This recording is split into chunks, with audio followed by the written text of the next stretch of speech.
Be ready. 5 seconds.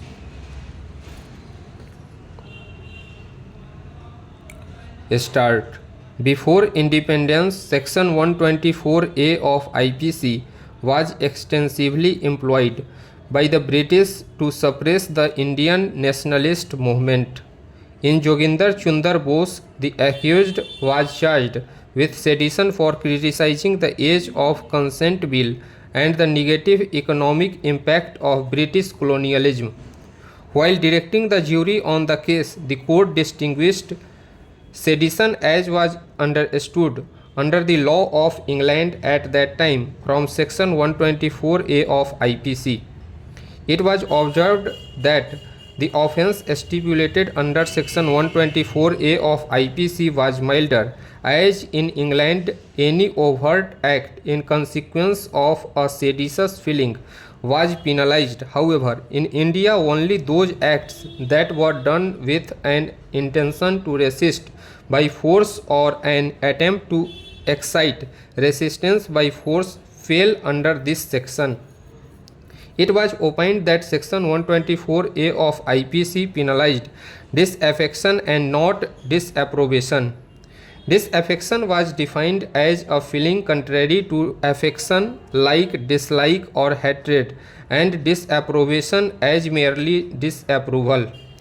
The following interpretation was ascribed to the term disaffection under Section 124A of IPC. In Queen Empress versus Bal Gangadhar Tilak, the defendant was accused of sedition for publishing an article in the newspaper Kesari invoking the example of the Maratha warrior Chhatrapati Shivaji to incite overthrow of British rule in India. In this case, Justice Strachey placed relevant materials before the jury for interpreting disaffection by saying, the interpretation that only acts that suggested rebellion or forced resistance to the government should be given to this section was expressly rejected by the court.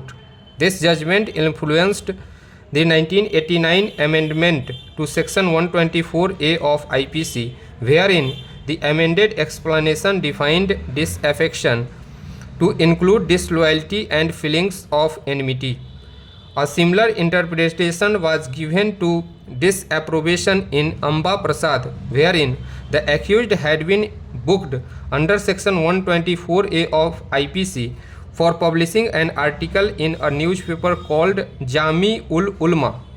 The court, after analyzing the meaning of disaffection, held that any disapprobation will only be protected as free speech if it did not lead to disloyalty or subverting the lawful authority of the state. The court remarked, following the literal interpretation of Section 124A of IPC, the court categorically held that it is not necessary that an actual rebellion or mutiny or forcible resistance to the government or any sort of actual disturbance was caused by the act in question. Stressing this point, the court remarked, these cases brought to light the ambiguity being created by the explanation in interpreting the term disaffection.